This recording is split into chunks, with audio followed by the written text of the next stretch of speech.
Hello, my friends, and welcome back to another episode of the Neurospicy Lane. This week, we're featuring an actor, a teacher, a writer, a dude of all trades, a dad for all seasons. That's right, it's all-around community good guy, Scott Parkin. Scott is a film, TV, and voiceover actor, writer, and coach. We talk about being a single dad to a kid with ADHD, what his own brain and his daughters have in common, getting stuck in mental loops, the pros and cons of being a mimic, coming up through the ranks of VO, and how to create characters for voiceover. We also discuss his very cool show starring very cool people, the Comet Casino, created and developed with his daughter Miranda Parkin. And we talk about his wicked awesome classes with the tornado of talent that is director, teacher, casting director, Kristin Paiva. All right, now that the official summary of our conversation is sort of out of the way and you have some idea of who Scott is, I want to say a few more things about Scott as a person. Because when I had this conversation with him, I didn't know him very well.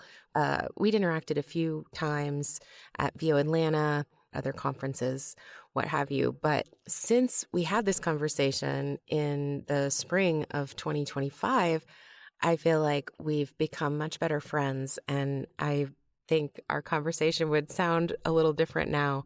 I got to take his I Ask class with Kristin Paiva last July in New York City, and that was just a blast. And Scott's whole ethos is about creating community, giving back, creating space for people to learn, to be, to laugh together. I can't tell you how much he does to create spaces like that, to create experiences like that. It really blows me away. It's very important to him to pass on what he knows. And I really love that about him. He's really one of the most generous of spirit people that I know in the business. And I think that you'll get that from listening to this, as he talks about the people who are good to him on his way up and have allowed him to have this career. And he does talk about how important it is to him to pass that down to the next generation.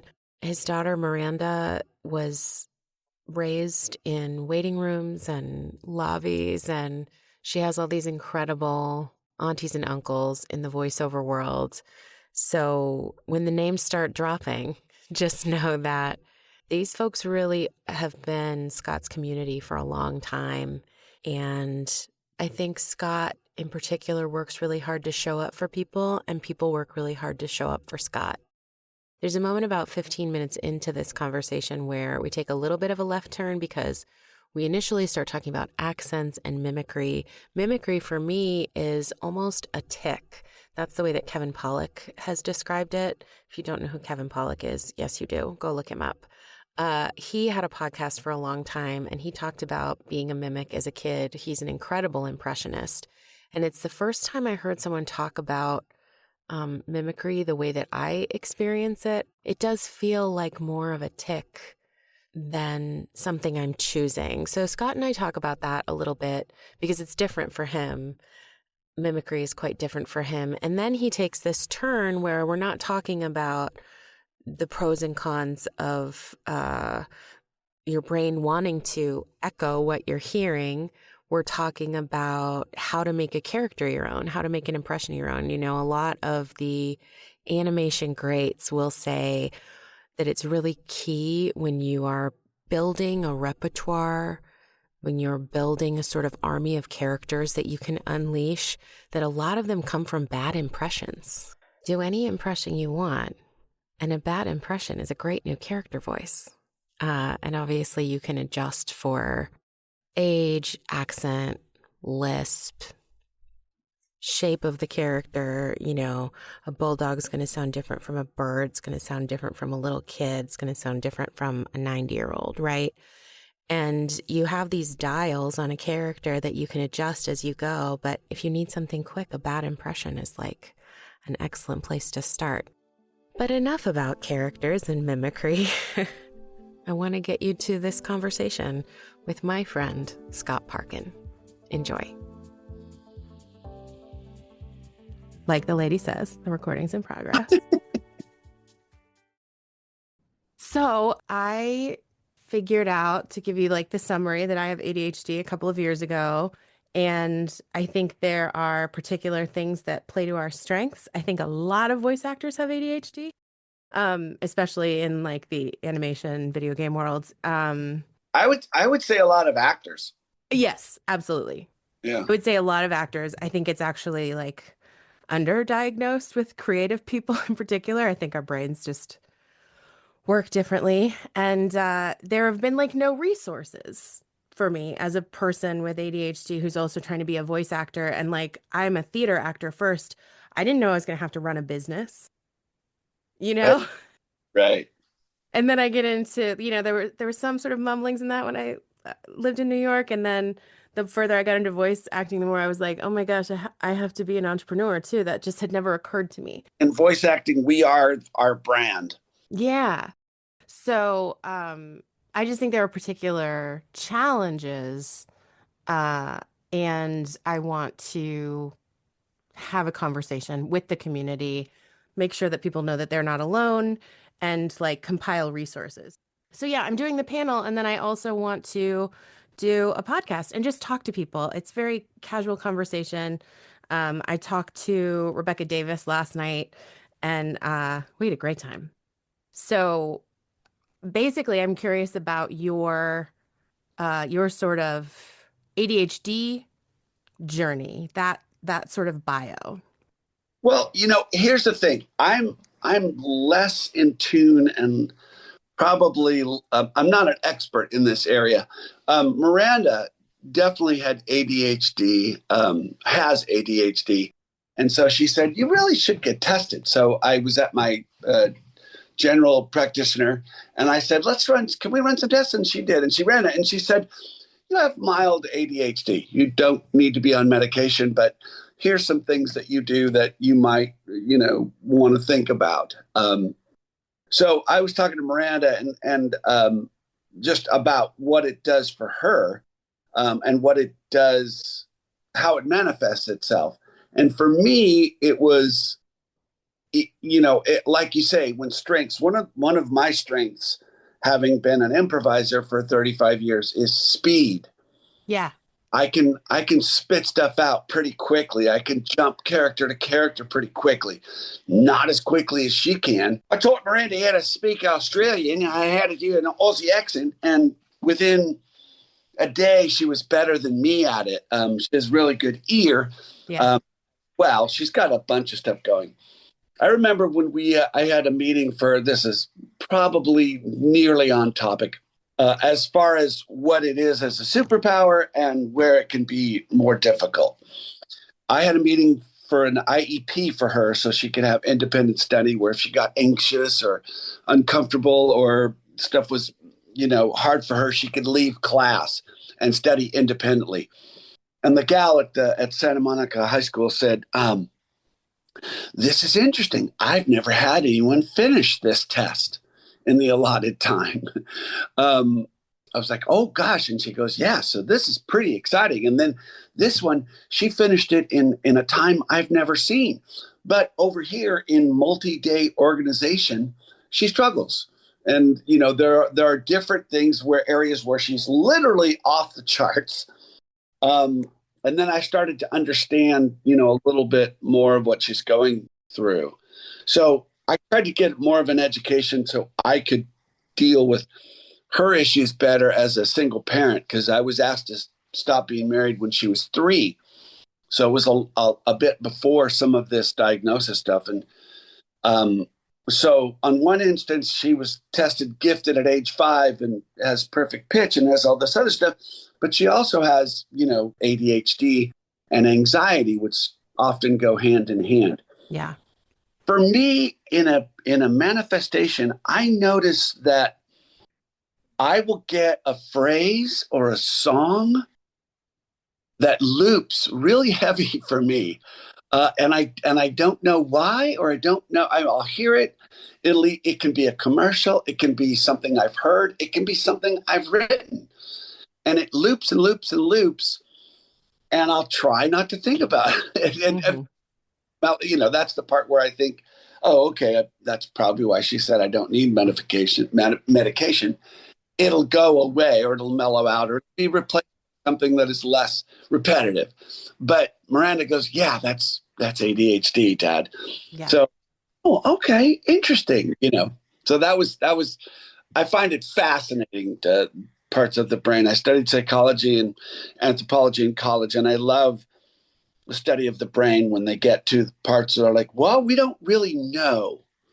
Don't really know.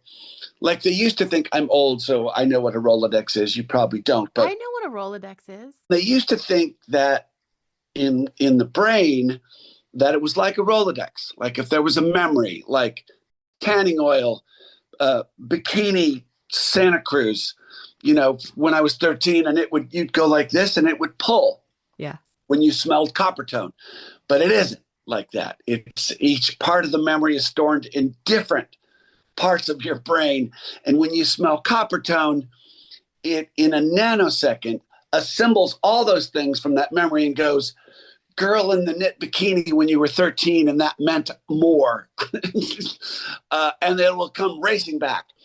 And they found that in olfactory stuff, this is off topic now and I apologize, but no, I with smells, that's why smells hit so hard, is that it clears all those neural pathways and goes directly for the information. Mm-hmm. Which is why companies like KFC spit, they blow the fans toward the street. So you smell, chicken picnic. Now I want that. Yeah. I'm fascinated by the brain in so many ways, and learning different things of what ADHD and anxiety, how they hook together for my daughter and how they hook together for me has been a journey that I've been very interested in. And I try and remember because my kid is a genius. The stuff that she can do with visualization. And that was the thing that the gal had said no one had finished it. It was like, that's why she was always so great at hidden pictures and finding Waldo and all that. But, I just wanted to be a better dad. So I had to go, okay. This is the thing I need to be aware of. I can't hit you with 12 things at the same time because right. that frustrates you because your head works fast, but it's hyper-focused. Mm-hmm. She's really best. She was able to read at a very young age, like 2.5. My mom is a special ed teacher and a first grade teacher. So she was like, that's cool. 1.5-year-old stare at a book like this for 7. It just doesn't happen. But my cousins were all like, she's able to tune the world out and just focus and draw. And I can't do that. Like she can study with music on and prefers it. And when she's drawing, she literally has Arrested Development playing because that's how she functions better with that. I couldn't sleep with a swatch on because it went. To me, I have really, really sensitive hearing. Yeah. And I can't do that. I can't listen to music. I have to when I have to do directions in the car, like I'll turn the stereo down because I have to really focus. Oh, absolutely. Yeah. Some people aren't like that. I'm not, she is that way. I got to have I am not a multitasking dude. And I think that is part of the ADHD. I need singular focus. Mm-hmm. Right now, my TV is broken, so I have a puzzle out, and I really like puzzles. But while I'm looking at you, I have puzzles in the foreground, and I have to keep looking up at you and going, I can't. This is the cloud. I know where the cloud goes. And Miranda will come up and look at the puzzle and go, okay, this is wrong. That's wrong. That doesn't go together, and this doesn't go together. And I'm like, dude, how about building part of the puzzle that isn't built instead of tearing apart the stuff that I did? So it's 2 different versions. Yeah. The kind where she can literally do multiple things at the same time quite well. And I'm not that way. It's intrusive loops and stuff. Mm-hmm. Any of that make sense? Oh, absolutely. Yeah. Were you, are you a mimic also? Like when you hear an accent or a voice that's unique, do you pick it up and do you have to stop yourself from doing it? I try and get myself to do it because that's how I make money. I from a very young time, I think all the people I was born in 62. I turned 63 next week. Monty Python is where we picked it up. And that's when it started. Oh, he's a good boy. So, we all did Terry Jones and all of those. And I definitely really liked doing it. I got a lot of good feedback for being able to mimic and stuff. But I don't see, she has perfect pitch. I didn't know what that was until her 7th grade choir teacher goes, she has perfect pitch. And I'm like, I know she's got a great slider, but what the hell is perfect pitch? And she's like, well, she can, if you sing an A, or an A flat, she can mimic that tone. So, of course, she was great at accents when I would teach her an accent. So I don't want this to be in my daughter's great sort of thing. She's got lots of issues. We all do. But I do sort of notice some of my elements in her. And I do very much, I'm not a great I'm a good mimic. I'm not a great mimic. I noticed with different accents and like Paul Giamatti. I can do Paul Giamatti. Oh, of course you can. That kid is a great wrestler, Kyle. Yeah, I can do like certain things, but I can't do them all. I can't just, I can't do it all the time because you really have to study but I know that Scottish, when I start going down this road, it's going to be loud and it's going to be angry because that's the guy I played soccer with who was Scott. Pass the ball, you prick. You're a big giant man. You're not a dribbler. Pass it to Randy. Randy can dribble. You run into people. I know. And when I teach that, I talk about once you decide that it's a character, once you realize that it is a character that you're playing, you don't have to think, what would this person say?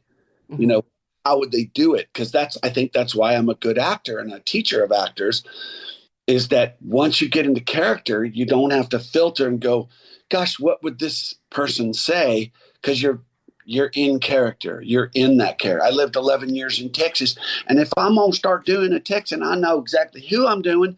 I know what part of Texas they're from. East Texas is up here. Tulsa, Oklahoma is more of a lower, I know all that from being around it and being able to pick it up. So yeah, maybe that is the mimic. I don't have to fight it so much. I like it and people tend to like it. But if someone's talking, I probably won't do it back to them. Yeah, that's what I mean. I have to be a little bit conscious. Like it's very automatic for me. And I think it is for a lot of ADHD folks that when you hear something you want to mimic, I think it's probably connected to that looping thing, if I hear an accent, when I lived in England, I had to stop myself from doing an accent because it was all around me all the time. Yeah. And I automatically want to mimic, and it's not a conscious thing. I'll just start to sound like whoever I'm around. Yeah. Who is the gal that did the Cup song? The actress? Anna Kendrick? Kendrick told the story on Graham Norton where she was in England and they got to the hotel and the guy goes, would you like me to help you with your bags? And she goes, oh my God, that'd be amazing. It'd be dreadful. She thought she was doing a bit, but that's how she talked. That's how she really talked. She just mimicked her back and then she had to figure out how to weirdly get out of the accent. Yeah. Maybe that's her thing too. It's very funny. With good ears, like to mimic and tend to mimic pretty quickly. Being able to hear and mimic is a wonderful thing, but you've got to combine things and do a little bit of this guy, a little bit of that guy, so you're not trying to lift someone else's creation. You can get in this now a coaching thing, but you can get to places with a part of like a lateral lisp. You could have a little lateral lisp and then add sort of a deeper guy. You can get, because if you just go, it's a cross between Kentucky bluegrass and Pennsylvania, you're going to do Bill Murray from Caddyshack. But if you add other things to it, you can come up with your own thing. And that's what Hank Azaria's built his entire career on. Yeah. James Arnold Taylor does a phenomenal one-man show where he goes from Fred Flintstone to John Goodman. He shows that exact thing. He's very technical with it. I'm more of a Methodist actor, and I go at it, very organically and from the gut. I'm not able to do I can listen to things I got a voice match audition for The Revenant, where I was doing gosh, I can't think of Tom Hardy. And I listened to it over and over and over. Them Bluetooth, you try and listen, and I can go at it that way, but usually I'm I don't have the diligence to go at a voice the way a professional should go at it. It doesn't come as natural. I think that's part of your gift, though, is that you can go whole hog. I mean, that to me is a little bit the hyper focus. Like you can go, oh, I'm going to do this character, and you put your whole self into it immediately, and you can kind of like transform and go for it. True. I'm a big believer. I've always been a big believer in physicalization. I remember watching Jim Carrey do a visual impression of James Dean from Giant, and he did it on Carson, and he turned around and he sucked his face in, and he looked like the still photo, the poster of James Dean. And I was like, holy, I saw that very early before I think I was in radio. I started radio when I was 21. And I was always blown away by that. So I always start with the physical. When I'm smiling and I'm talking, you can definitely hear that I'm smiling. And if I'm not smiling, you can hear that I'm not smiling. And when I teach, I talk about physicalization, because in voiceover, we don't get lights, we don't get stage, we don't get costumes, we just get our voice. So for me, it's very physical, almost comes first. Yeah, that makes sense. When I'm learning an accent, I'm not just trying to hear the sounds. I'm figuring out where it is in my mouth and in my throat and in my register. It has to be physical. Very technical too, though. That's I don't think of it like that. I guess I do if someone pointed it out, but yeah, you probably do it, but you don't think about it. Maybe, yeah, because I've seen people teach this voice is in this area. It's much more nasally, it's much more, Thurston Howell, the third lobby, that thing. It is a lower lip. And I just did the, Tulsa's down here like this. And it is, but I don't think about where in my head it is. But you're putting your whole body into it. Yeah, I guess so. I got through it and stumble and figure my way, rather than going, oh, that's much more of a guttural sort of down here thing. I don't know. That's so cool. Everyone has a different way of going at it. I always admire the people who can go, oh, that voice comes from here, here, and here. So I'm going to do that, and that. D. Bradley Baker is one of, he's in our animated pilot, the Comet Casino, which cool. Is coming. But watching that guy work, I mean, that guy sits in his car and he's like pulling his nose and doing different, and he would tell you exactly where voices were coming from, and he's constantly working different parts of his face, and it makes sense because he's such a creature guy, and I had minor in anthropology, and Miranda and I spent a hell of a lot of time in a museum, and you get to look at the nasal cavity of a dinosaur, or they blow air through it, and you can hear, they're like, oh yeah, that's why D does that. So yeah, he's amazing. I got to sit in on a workshop of his in New York ages ago, and he just blew my mind, the things he could do, just moving little pieces of his face or holding things and do things like, oh, he sounds like a dragon now. He just sounds like a dragon, and he's just in a conference room. Yeah, and he can just sound like a 7-year-old boy. I want to get out of here. I can't do it. He's phenomenal, and his German accent is Klaus. He lived in Germany. He's brilliant on American Dad, and he's lightning quick and really funny. It was very interesting directing all the people that are in our. Go back to the comic. Paris Strong, it's Billy West, it's Maurice LaMarche, it's Gary Anthony Williams, Lorraine Newman, Mindy Sterling, D. Bradley Baker, Gray Delisle. These are all people that I would have to go into the booth and leave Miranda out there with people, and those are the people. So when we got ready to do this thing, and she had this idea, and we got the writer's room together, she designed characters for those people, and they all said, yes, whatever Miranda's doing, I'm in. So then we got to direct all those people. And it was so interesting watching their different process. We're going to release a behind the scenes thing very soon, but you'll see that Lorraine Newman had a voice picked out, and she goes, "This girl's an actress." So I sort of think it's like a breathy sort of thing. And then Mindy looked at her character, and she was like, "A very stern character.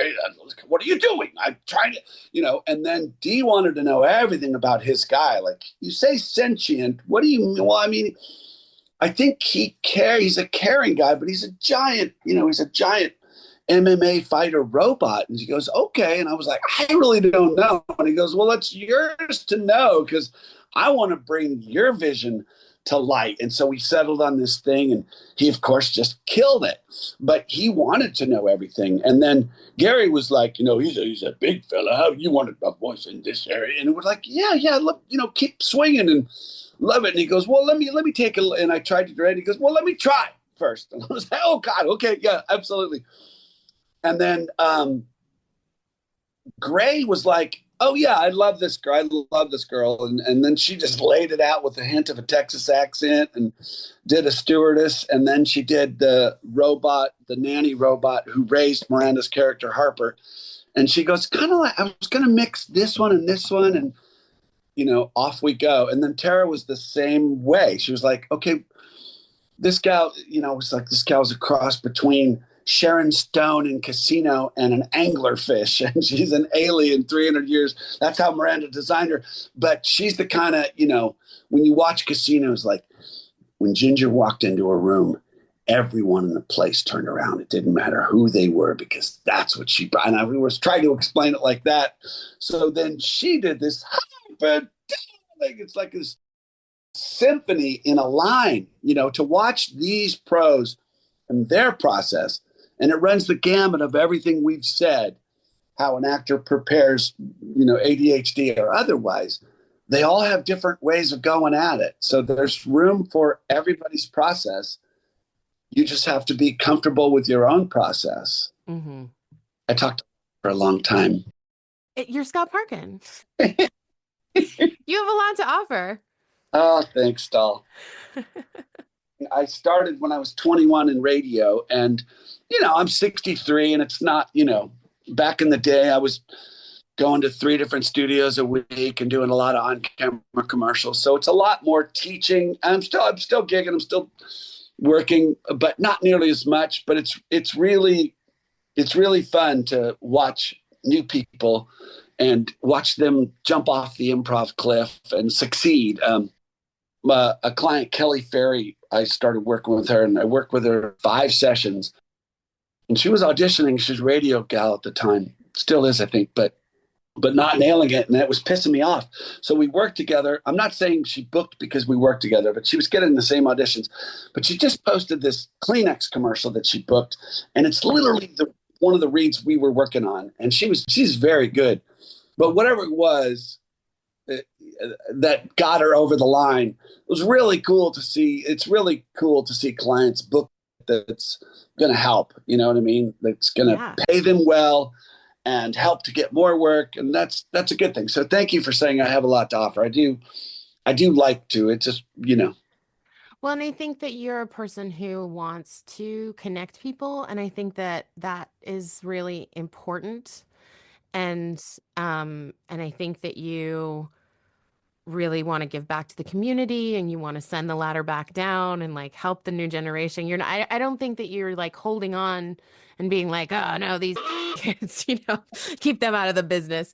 I think you want to bring people up to the level of professionalism and creativity, like to the utmost for whoever the person is. And I really appreciate that. And I think what you're doing with Kristin, if you want to talk about that a little bit, if you want to talk about I Ask, you totally can, because that's like a new venture. But even the idea that you created a space where people could come do a table read and observe and then come and take part with an actual casting director and director, we don't get opportunities like that very often. And it's a hard business to get into. And so I think that is like a need that you saw, and we're like, "Oh, I can fill that. Let's do a thing," which I think is beautiful. I had when I got into ICM in 1998, all those people, the Billy Wests and the Gary Owens and John Stevenson, it was Mr. Slate and every other character I grew up with, and Kenneth Mars and all these just giants. We're all just, they take you out to lunch. You go, hey, can I take you to lunch and talk? And they're like, absolutely. And all the people in the union that made it possible for me to have a house and have, and make a living, I want that for the next generation. And I stand on the shoulders of those before me. So I really feel it's your job to do that. It's your responsibility. You kind of owe a debt to those that built the platform that I'm standing on. Yeah. So I do feel very strongly about that. And the thing with Kristin is I was in an animation class with her, and I was just blown away by how, she's such a combination. She's a little tornado of talent, but she's really smart about character development and how to get places and how to get what she wants from direction. But she's also very self-deprecating and humble. She'll make you feel bad about not knowing something, and she'll go with you and lean into what you're good at. And she moves very quickly, but she's very humble and all the things. And when I saw that, I was like, oh man, I really want to work with this person in some format. So within a year and a half, I started pitching this. When I wrote for television, I really liked the table read. It was really a wonderful place to see where I was for camera. It really great to see who was a good actor and who worked together well and where the jokes landed and all that. And nothing existed like that in voiceover. So, there are animated shows that do table reads, The Simpsons and all the Rick and Morty and a lot of Matt Groening shows do it for the writers and the actors to see where it's going. But in animation classes, you didn't get to work with somebody. You got to do a role, and you're the dog, and the dog is pensive and thoughtful, but he's also a little silly, and you do your read, and they redirect you, and you do it again, and then it go to the next person, and it probably comes back once or twice more, but you're never doing a scene with somebody, or you're rarely doing a scene with somebody, and you never have an arc over the length of a show.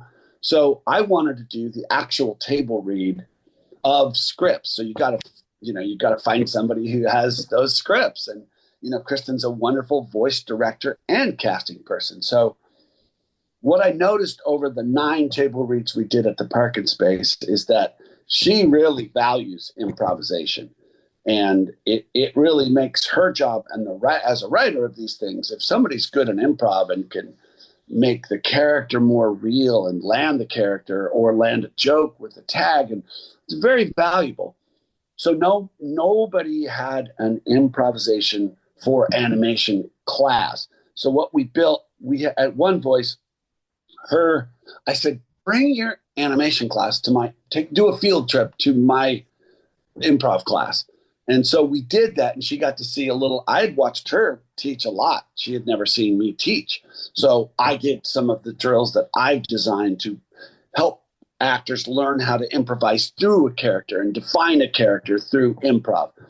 So it worked great, and she loved it, and we loved it, and then we started building this thing. And so what we do with iAsk, and what's really cool is that we're traveling it. If you want us to come to your town, 8 people in a class only, 2 classes, Saturday and Sunday. We will, if the demand is there, we will go. We're going to Vancouver. We're going to start in Dallas, and there's spots available in Dallas still. But first part is improvisation basics, understanding how to improvise, when, where, how much, and start developing characters through organically improvising. Then Kristin gets to watch all that and see what people do and where you're good at, where are your strengths, where can we exploit what you do and fit it into our world of the table read, which is the second half. So she's casting the whole time we're doing the first hour of that stuff. And then we're going to take the characters from the table read, right? From the script that we're going to do. Hypothetically, let's say it's a Simpson script. It won't be a Simpson script, but it'd be like, okay, here's Homer and here's his description, right? So you'll get the character, whatever that character is, and you'll be cast in that character, and then the others will be cast in their character. You get a picture and specs that she'll write of what she wants each of these characters to be. Then we're going to take those characters and then I put them in a job interview or a focus group or at a bus stop or in an elevator. So there's no script. I'll be asking open-ended questions and maybe I'll jump up there with them. The job interview works really well because we have all these pages of open-ended questions. When I work with others, I always, and how a character asks, I don't like to be bothered by those people, whatever you're going to say as the character really helps you as the actor define that character from how you answer those questions. So we'll put 3 of those characters in a job interview. We'll ask them those open-ended questions.